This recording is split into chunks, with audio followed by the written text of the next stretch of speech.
La Belgique doit-elle accueillir plus de migrants? C'est la question que Martin Buxan a posée dans son émission éponyme à Jacqueline Galland, ministre MR, et à Christy Moréal, députée PS de l'opposition. Alors, à votre avis, est-ce que la porte-étendard de Paul Magnette va nous parler d'insécurité, de surreprésentation criminelle ou de délinquance? Est-ce qu'elle va évoquer les bénéficiaires d'aide sociale, les milliards gaspillés en subventions d'SBL pro-clando? Ou peut-être le choc culturel, la condition de la femme ou le traitement de certaines minorités? Ou peut-être va-t-elle aborder l'importation de certains conflits ethniques venus du Moyen-Orient? Alors bien sûr que non, mais on voit tout ça en détail dans un instant.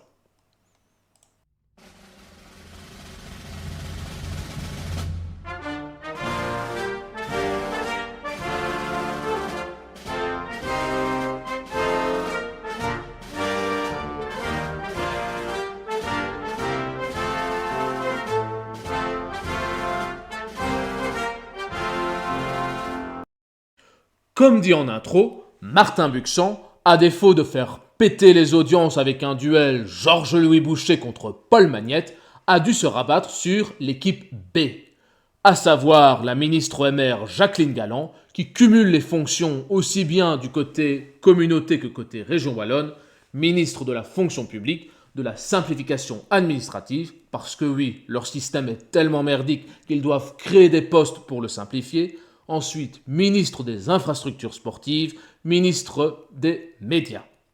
Du très très lourd en matière de cumul de la ponction publique et de la duplication de postes entre régions et communautés. Côté PS, c'est Christy Moréal, une députée socialiste qui s'y met. Et si vous ne savez pas qui c'est parfaitement normal. C'est une énième péronnelle inconséquente, vaguement diplômée d'un diplôme sans valeur sur le marché du travail, et qui a donc décidé de se lancer immédiatement après les études dans la politique afin de vivre au crochet du contribuable belge, à défaut de pouvoir produire la moindre valeur. On commence tout de suite. Bonsoir à toutes et bonsoir à tous. Nouveau face-à-face de choc ce dimanche sur RTL Info. On va évidemment vous parler du pouvoir d'achat des Wallons et de toutes les mesures d'économie qui touchent ou vont toucher les Belges. Bonsoir Jacqueline Galland. Bonsoir. Vous êtes ministre et libérale. Bonsoir Christy Moréal. Bonsoir. Vous êtes députée et socialiste. Deux visions très opposées évidemment sur la manière de gérer la société. Et on va commencer d'entrée de jeu avec le pouvoir d'achat, le prix de l'énergie qui sont à la hausse, les loyers également. Les Belges, les Wallons ont du mal à nouer les deux bouts. Je me tourne vers vous, Jacqueline Galland. Les libéraux disent protéger le pouvoir d'achat, mais les factures explosent. Qu'est-ce que vous dites à ceux qui du matin au soir rament ? Vous leur dites quoi ? Moi, je dis simplement que nous avons mis en marche des réformes qui ne sont pas faciles, des réformes qui sont nécessaires. On avait le choix soit de continuer à foncer vers le mur, et nous, on a choisi de prendre un dernier tournant et de prendre des mesures fortes, des mesures nécessaires qui ne sont pas faciles, parce qu'aujourd'hui, nous subissons le bilan des anciens gouvernements. Le PS a gouverné sans discontinuer au niveau de la région wallonne, et on voit le résultat aujourd'hui, et donc nous ne sommes pas responsables des augmentations que malheureusement le citoyen subit aujourd'hui. Christy Moréal, en matière de pouvoir d'achat, votre analyse de la situation, c'est quoi ? Le gouvernement MR les engagés, tout seul s'est dit j'ai 3 promesses qui sont 15 mois après 3 échecs, à la fois le déficit qui se creuse, le pouvoir d'achat qui dégringole. On voit que 77% des Wallons disent qu'effectivement la situation s'aggrave, les loyers, les titres services, l'eau, l'électricité, et en même temps le taux d'emploi avec un chômage qui augmente alors qu'il avait baissé pendant des années. Donc là, on ne peut plus dire que c'est pas de leur faute. Ils ont beau chercher des boucs émissaires, malheureusement la réalité, c'est que leur politique, elle va droit dans le mur. Va droit dans le mur, Jacqueline. Donc, premier sujet, le pouvoir d'achat des Belges. Petit préambule, avant de commencer, je vais me montrer galant. Vous l'avez ? Non. Plus sérieusement, on ne va pas prétendre une seule seconde que une des deux invitées s'exprime en son propre nom. Elle se contente de régurgiter les poncifs et discours de leurs partis respectifs, parfois avec difficulté. J'imagine que, surmenées comme elles le sont à vivre de nos impôts, elles n'ont pas eu beaucoup de temps pour réviser. Je vais donc éviter de trop me moquer des formulations douteuses, des hésitations et des blancs gênants, ainsi que du malaise général qu'on va tous ressentir pendant les 15 prochaines minutes. Allez, courage! Donc, retour sur le sujet du pouvoir d'achat. Côté MR, soi-disant, ils ont pris les décisions difficiles et douloureuses, mais néanmoins nécessaires afin de redresser la Belgique après des décennies et des décennies de socialisme. Bon, on peut lui accorder que la Belgique souffre depuis des années de son État-providence et de sa fiscalité communiste, c'est pas moi qui vais le nier. Le travail en Belgique est taxé à 53%. On est numéro 1 d'Europe, champion du monde, allez les Belges. Par contre, deux petites choses.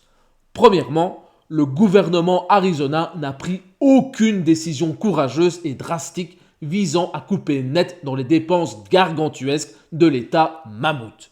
Il se contente de mesurettes et de transferts d'enveloppes fiscales d'un portefeuille à un autre. Deuxièmement, même si le PS est responsable de la descente aux enfers marxistes, Madame Galland semble oublier que le MR a lui aussi participé à la plupart des gouvernements depuis des années. Tous les partis en Belgique sont responsables de la situation actuelle.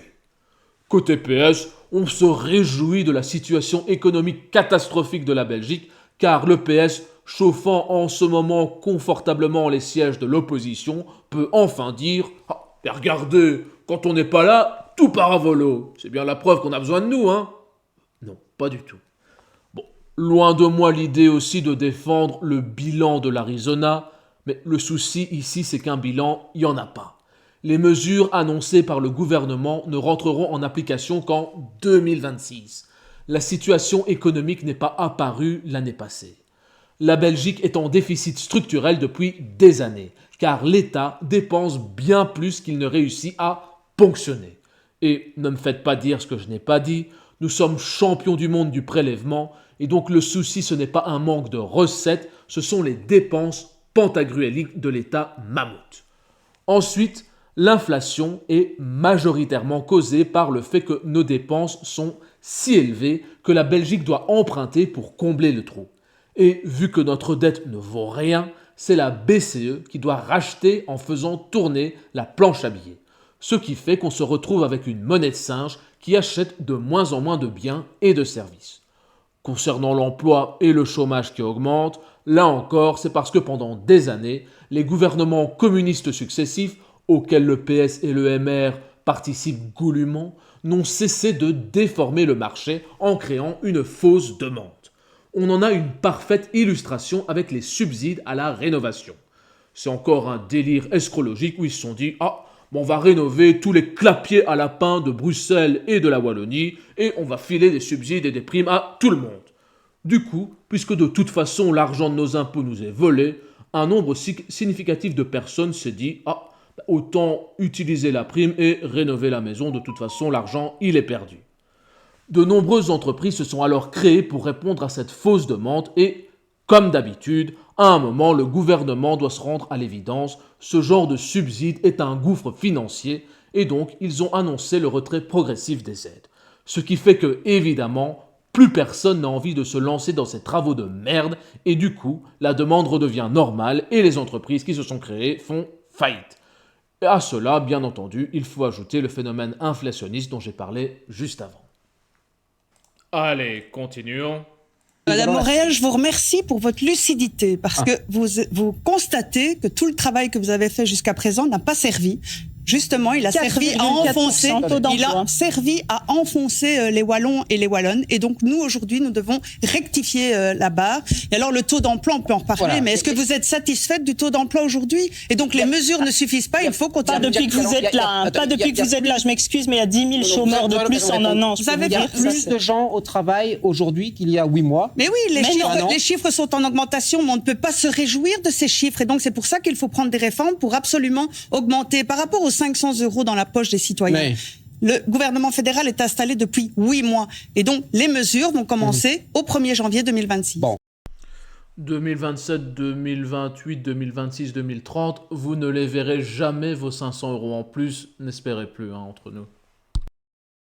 Christine Moréal, là-dessus. Moi, je pense qu'il ne faut pas se moquer des Wallons et des Wallonnes. Et de toute façon, je pense qu'ils y voient très clair, puisque dans tous les sondages, ils montrent que la cote du gouvernement wallon, comme celui de la communauté française, est le plus bas de toute l'histoire. Oui. Le mécanisme d'exclusion. Bon, on va conclure sur la partie pouvoir d'achat car rien de nouveau n'a été avancé par l'une ou l'autre intervenante. Elles continuent de régurgiter les slogans de leurs partis respectifs en faisant semblant de ne pas se rappeler avoir été aux responsabilités dans les différents gouvernements successifs de Belgique. Bref, une belle hypocrisie. Allez, continuons. Le mécanisme d'exclusion des chômeurs de longue durée, si le Parti socialiste revient au pouvoir, vous le remettrez en cause ou pas? D'abord, c'est dans 4 ans et d'ici là, il y aura beaucoup de drames. Malheureusement, beaucoup de gens, on voit bien que dans les gens qui sont exclus... Elle dit pas non, ça veut dire que dans 4 ans, quand le PS reviendra au pouvoir, ce sera l'une de leurs mesures phares, remettre le chômage à vie pour tout le monde, sans condition et sans limite. Allez, c'est gratuit, c'est Nicolas qui paye. C'est pas du tout des gens qui mangent leurs chips depuis 20 ans, c'est plein de gens qui sont des jeunes, malheureusement, qui cherchent à trouver du boulot. Et donc très mauvais. Toutes les institutions internationales, tous les rapports montrent que ce n'est pas un bon système, que ça ne mène pas à l'emploi, et on le verra dans les chiffres. Ça ne marche pas, dites. Malheureusement, ça polarise la société, ça divise les gens, et ça crée énormément de précarité. Jacqueline Galland, là-dessus? Mais nous sommes le seul pays au monde, est-ce qu'on se rend bien compte, au monde, à avoir des allocations de chômage à vie. Et donc, si c'était si exceptionnel que ça, nous aurions été copiés. Et donc, ici, nous prenons une mesure forte qui était connue. Donc, on a fait 30% sur un programme qui était connu. C'était supprimer ces allocations de chômage après 2 ans. Et donc, les électeurs savaient pour qui ils votaient. Alors, les engagés avaient la même proposition. Et donc, nous appliquons directement, nous avons appliqué cette mesure. Alors, répondez très brièvement là-dessus. Vous savez, il suffit de regarder la sage-femme. Qu'est-ce qu'on lui dit à celle qui est en train de faire une formation depuis 2 ans et qui va se retrouver à cause de vous sans rien, avec 0, alors qu'elle est dans une formation qui va mener à l'emploi. Je dis quoi, la régisseuse, qui est en train de se former, qui est en 2e année? C'est ça, des vies que vous faites basculer. C'est ça, la réalité. Mais moi, je vois les effets positifs. Sans nuance. J'ai un ami qui me raconte encore, il est dans l'enseignement technique, il donne des cours de maçonnerie, et il y a de plus en plus de personnes qui s'inscrivent à ces formations, justement parce qu'elles veulent travailler. Et donc, c'est ça le message positif. C'est qu'on sait que cette mesure, elle va nécessiter de se retourner vers le marché du travail. C'est ça le but, c'est de remettre les gens à l'emploi. Eh bien, nous verrons le bilan. Donc, deuxième sujet de l'émission, c'est l'expulsion des chômeurs de longue durée. Et pour rappel, longue durée, ça commence à partir de 20 ans en Belgique. 20 ans à sucer l'énergie vitale des producteurs de valeur, 20 ans à être un parasite qui réduit en esclavage les contributeurs nets qui doivent travailler pour entretenir cette caste de passifs professionnels. Pour le PS, 20 ans, c'est pas si grave, ça fait pas 20 ans qu'ils bouffent des chips, ils boivent une bière entre 2 paquets pour s'hydrater quand même, Et tous les instituts et tous les rapports du monde entier, enfin surtout les organismes communistes subventionnés bizarrement, montrent que ne pas entretenir des parasites à ne rien faire est inhumain et que ça ne fonctionne pas. C'est sûr que dans une fiscalité communiste comme la nôtre, à part des petits postes de ponctionnaires inutiles, tu vas pas en créer beaucoup des emplois. Et puis, selon elle, ça polarise la société, ça divise les gens et ça crée de la précarité. On a quand même une dame payée 10 000 € par mois avec de l'argent public qui vient et qui nous explique sans sourciller que nous avons le devoir d'accepter de se faire voler plus de la moitié de ce qu'on gagne afin d'éviter à des glandeurs de se sortir les doigts. Mais dis-moi, espèce de petit ponctionnaire parasite, pourquoi y a-t-il de la précarité à ton avis? Non, réponds pas, ta gueule, je m'en fous. Peut-être parce que les communistes dans ton genre empêchent l'honnête travailleur d'épargner et de mettre de côté afin d'encaisser les coups durs de la vie qui, oui, peuvent arriver. Sous prétexte d'égalitarisme, tout le monde doit se retrouver les pieds dans la neige à sucer des cailloux. Et tu ne veux pas diviser, mais la société est déjà divisée. D'un côté, le tien, ce sont tous les passifs, les bénéficiaires nets de l'impôt du contribuable belge. De l'autre, c'est la classe moyenne, il y a les créateurs de valeur et les contributeurs nets d'impôts. L'un se fait voler quand l'autre reçoit sans la moindre contribution. Côté MR, Madame Galland souligne que, en effet, le MR s'est fait élire sur la proposition de limiter les allocations de chômage dans le temps. Mais bon, demander à une socialiste de respecter un choix démocratique qui ne va pas dans son sens, c'est comme demander à une poule de respecter le droit de vivre d'un ver de terre. Limiter le chômage à 2 ans, c'est un petit pas dans la bonne direction, mais il eût été pertinent de supprimer ces gabegies communautaires que sont les CPAS, l'éternelle dernière chance à l'oisiveté, qui va encore donner une excuse aux communes pour augmenter leurs taxes afin d'entretenir tous les passifs et oisifs du quartier, en plus de leur fournir des accompagnements, des aides au remboursement des dettes, des soins médicaux et psychomédicaux, des petites activités scrapbooking, tout ça aux frais du contribuable belge. Ensuite, les 2 ponctionneurs concluent cette partie sur des cas particuliers. Le PS et la gauche, en général, adorent nous sortir l'exemple tire-lame de l'aide-soignante en formation qui va se voir couper les allocs. Car, apparemment, nous, le contributeur net d'impôts, avons le devoir moral non seulement de subventionner ces études, car personne ne paie le prix réel de l'enseignement en Belgique, à part Nicolas, le contributeur net, mais en plus, on a le devoir de lui offrir une rente pour la récompenser de suivre des cours et ne pas rester assise à bouffer des chips. Loin de moi l'idée de mépriser quelqu'un qui se forme pour acquérir des compétences utiles et décrocher un emploi, mais je ne vois pas pourquoi est-ce que ça serait à moi de payer pour ça. Allez, continuons. Quand même sur les malades de longue durée, 550 000 malades de longue durée. Il y a de l'abus là, chez ces malades-là ou pas, Christine?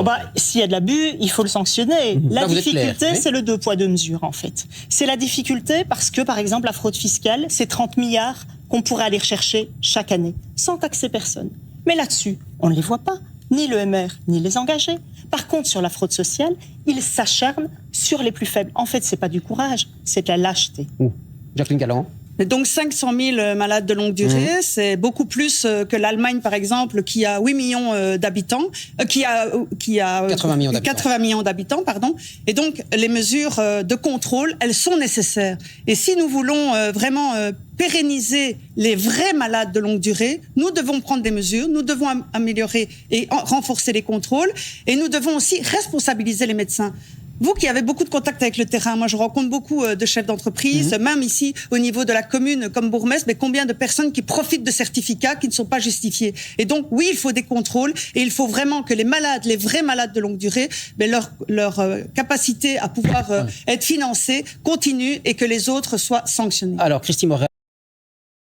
Ils n'arriveront pas à résoudre le déficit de cette manière-là. Mais vous avez vu que sur fraude fiscale, on les entend pas. Sur fraude fiscale, rien du tout. Sur la taxation. Donc, petit passage rapide sur les malades de longue durée. Côté PS, on justifie, on excuse. Oui, il y a de la fraude sociale, mais regardez là-bas, la fraude fiscale s'élève à 30 milliards qu'on pourrait aller saisir comme ça facilement et on ne devrait taxer personne, patati patata. C'est vraiment une logique d'élève de maternelle. Oui, j'ai tiré les cheveux de Julie, mais Nicolas, là-bas, il a fait un croche-patte à Charlotte, donc c'est pas si grave. J'en ai marre de cette rhétorique de gauchiste. La fraude sociale, c'est du vol. Des gens abusent de notre générosité en touchant des aides indues. Ils devraient tous être envoyés au bagne à travailler jusqu'à avoir remboursé jusqu'au dernier centime qu'ils nous ont volé à nous, les contribuables belges.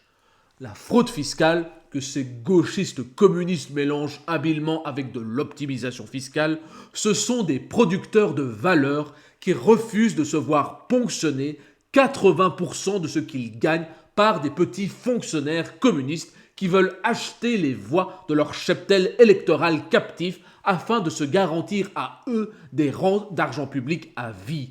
Ce n'est pas leur argent, mais comme tout gauchiste qui n'a jamais rien produit de sa vie, ils se croient tous légitimes à le réclamer. Côté MR, j'ai pas grand chose à dire sur le fait de contrôler et de sanctionner les fraudeurs. Par contre, on remarque ici les limites de Jacqueline Galland qui récite sa petite fiche écrite par Georges-Louis Boucher et est incapable de répondre frontalement à l'autre gauchiste sur son argument boiteux de la soi-disant fraude fiscale. Ce qui lui donne ensuite l'occasion de balancer « Ah mais regardez, les libéraux ne savent pas me répondre sur la fraude fiscale, je les ai bien eus, je suis très intelligente !» Non, un vrai libéral, ça sait te répondre sans problème. Bon, par contre, en effet, une liseuse de petites fiches de droite, oui, en effet, ça n'a pas le niveau. Allez, regardons la suite. La taxation des riches, et je mets des guillemets à riches, le Parti Socialiste et le PTB poussent beaucoup cette mesure-là. Vous ne l'avez pas fait quand vous étiez au pouvoir. Mais si on est allé chercher dans les revenus, par exemple, de sociétés, vous savez, qui ont fait des bénéfices plantureux. C'est déjà arrivé, c'est comme ça que, par exemple, on a des rentrées de la sécurité sociale. Mais moi, je pense qu'au-delà de ça, on doit déjà s'attaquer à toutes les triches, s'attaquer à tous les gaspillages. Et là-dessus, je vous dis, c'est 30 milliards d'euros par an. Est-ce que vous vous rendez compte de ce montant? Pourquoi ne pas s'y attaquer? Pourquoi s'acharner d'un côté et de l'autre être aussi aveugle? Parce que ça permettrait de ne taxer personne et surtout de ne pas faire payer l'ensemble de la population comme elle souffre pour le moment. Bon, Jacqueline Galland, là-dessus, il faut taxer les multimillionnaires. De nouveau, la différence entre vous et moi, mais vous, c'est toujours taxer. Or, il faut diminuer la exactement voilure. l'inverse. Il faut diminuer la voilure. J'ai l'impression que vous n'avez pas entendu ce que j'ai dit. Il faut diminuer la voilure aussi par rapport aux dépenses publiques. Vous voulez combler un trou avec de nouvelles taxes. Taxer les riches. Déjà, vous mettez où la barre des riches? Et donc, quelqu'un qui a travaillé toute sa vie, un indépendant qui a construit sa société, mais vous mettez où la barre des riches? Moi, je rencontre énormément d'indépendants, d'agriculteurs qui ont travaillé toute leur vie, qui ont un petit patrimoine. Mais ces gens-là, ils ne veulent pas être taxés de manière supplémentaire. Et malheureusement, c'est ce qui leur arrive. Ils payent déjà beaucoup de taxes. Et ils ferment la boutique parce qu'il n'y a jamais eu autant de faillites, notamment dans le secteur de la construction, grâce aux mesures que vous avez prises. La taxation des grosses N'arrêtez pas de raconter des on va avancer. On va avancer parce je sais que vous avez des problèmes ici, on travaille déjà avec les chiffres, on vient de le voir, mais visiblement aussi avec les arguments. On travaille à micro ouvert, donc on avance. Troisième thème, Bruxelles. Sujet suivant, le slogan favori des gauchistes, taxer les riches. Côté PS, ils sont fiers, cette bande de petits salopards, d'avoir financé leur putain de sécurité sociale que le monde entier nous envie à l'aide d'une taxe sur les bénéfices plantureux des vilaines entreprises capitalistes. Traduction, après que les entreprises en Belgique se soient faites saigner entre l'impôt sur les sociétés, les charges patronales, la TVA, les frais, les charges, etc., ces communistes sont repassés par derrière en leur disant « Vu que tu as un peu trop réussi et que tu as trop bien répondu à un besoin, réduis encore plus ta marge et ton bénéfice afin de nous permettre de dépenser toujours plus pour entretenir notre cheptel de oisifs. » Et elle nous sort sa litanie sur la fameuse fraude fiscale en disant que ces pratiques, ça ne taxe personne. Bon, je sais bien qu'à gauche, on est généralement assez limité intellectuellement, mais par pitié, expliquez à cette poule que 100% de l'argent public, ou celui qu'on appelle l'argent magique des gauchistes, provient de taxes sur les producteurs de valeur. Mais visiblement, pour elle, si vous payez moins de 80% de ce que vous gagnez en impôts et en taxes, ça ne compte pas, ce n'est pas vraiment une taxe. De l'autre côté, Jacqueline Galland a visiblement beaucoup de mal à expliquer un point qui est pourtant capital et central afin de démonter ce slogan bidon. La fameuse taxe sur les riches porte en réalité sur le capital et pas sur le revenu du travail, donc sur de l'argent qui a déjà été taxé.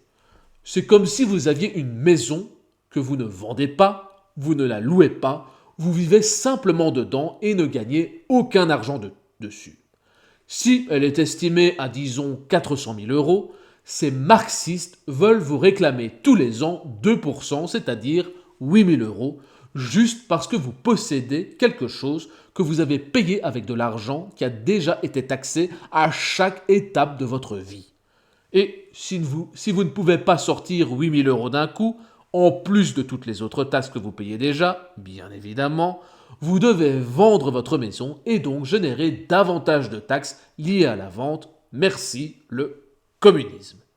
C'est donc du déni de propriété privée et une grave atteinte aux droits de l'homme fondamentaux. Et ne vous rassurez pas en pensant que de toute façon, ça ne concerne que les multimillionnaires. Eux, contrairement à vous, ont les moyens de se barrer pour éviter de se faire piller par des fonctionnaires parasites. Et quand leur soi-disant taxe sur les super riches n'aura rien rapporté, ils vont simplement abaisser la barre jusqu'à désigner toute la classe moyenne comme immonde riche à taxer. Mais visiblement, à gauche, on a de l'humanisme à dose homéopathique. Allez, passons au sujet suivant. Matière Voulez-vous de- vous Allez, on va associer avec un avancer. extrémiste? Jacqueline Galland, une question en matière de migration. Quelle est votre opinion en la matière? On a trop ou pas assez de migrants en Belgique? Bon, on a trop laissé faire, on a été trop laxiste pendant de très très longues années. On voit la situation aujourd'hui à Bruxelles. Et donc aujourd'hui, il faut de nouveau renforcer, restreindre. Et le ministre, la ministre au niveau du gouvernement fédéral et le gouvernement fédéral dans son ensemble prend des mesures justement pour que ce soit plus restrictif, une immigration humaine mais restrictive. Oui, Christine Moréal. L'humanité, c'est de laisser tous les hommes qui sont dans les centres, qui devraient être dans des centres d'asile, dans les rues, avec tout le problème que ça peut poser en termes de survie. C'est indigne. La Belgique a été condamnée plus de 10 000 fois parce qu'elle n'honore pas ses décisions de justice, parce qu'elle ne permet pas à des personnes d'être prises en charge Mais le donc temps de favorable savoir à si accueillir oui plus ou non. davantage de migrants en Non, je Belgique demande ou pas? simplement qu'on les traite dignement, qu'on Ouais. les traite rapidement et qu'en fonction de la décision, ils restent ou ils partent. Et ce n'est pas le cas aujourd'hui. De la même manière qu'il y a énormément de personnes qui aujourd'hui ne sont pas en ordre administrativement, mais qui travaillent, par exemple, dans les commerces. Et ces gens-là, on devrait les régulariser s'ils travaillent dans le secteur de l'ORECA Bon. et qu'ils sont courageux. Christine Moréal. Engageons-les. Pour finir cette émission, Ah, enfin la question que tout le monde attendait. On a trop ou pas assez de migrants en Belgique? Pour le MR, il faut restreindre, mais de manière humaine. Bref, comme d'habitude, on va avoir un discours de droite et de fermeté, mais dans les faits, on va gentiment s'aligner sur les consignes européennes et prendre notre quota de clando. Côté PS, d'après elle, nous avons le devoir d'héberger, de cajoler, de dorloter les milliers et les milliers de clandestins qui viennent nous enrichir culturellement, en attendant de savoir si le juge communiste en charge du dossier du clando va les renvoyer dans leur pays ou pas. À votre avis, vont-ils traiter ces délinquants, car oui, ils ont pénétré illégalement sur le territoire belge et ont donc commis un délit, comme les hors-la-loi qu'ils sont?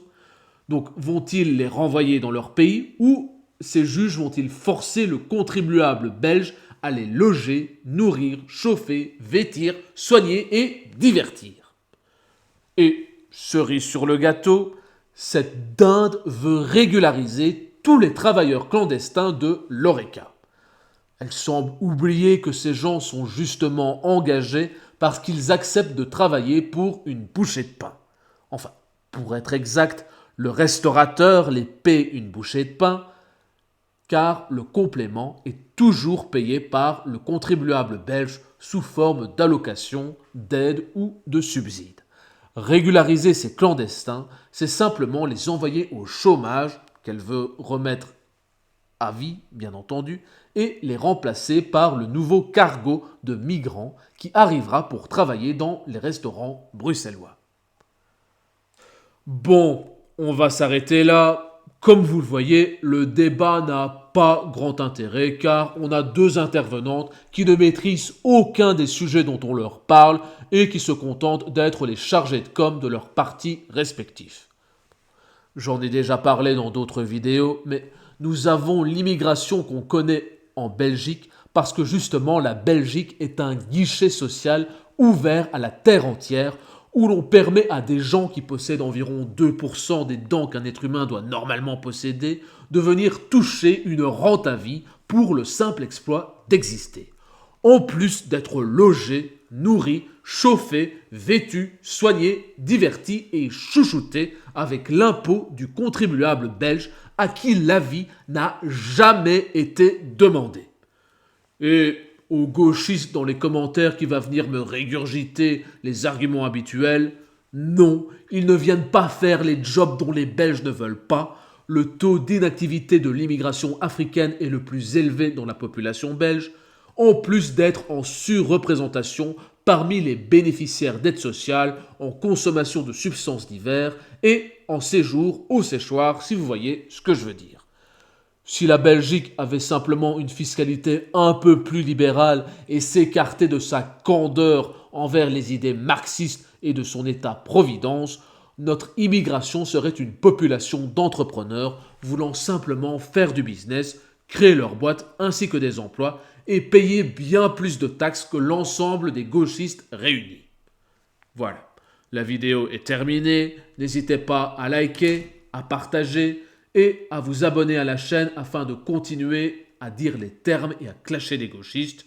Dites-moi en commentaire combien de migrants vous désirez accueillir et loger chez vous en compagnie de votre femme et de vos filles. Ne vous inquiétez pas, ça va très bien se passer. Et surtout, d'ici là, n'oubliez pas, la liberté, c'est avant tout un choix.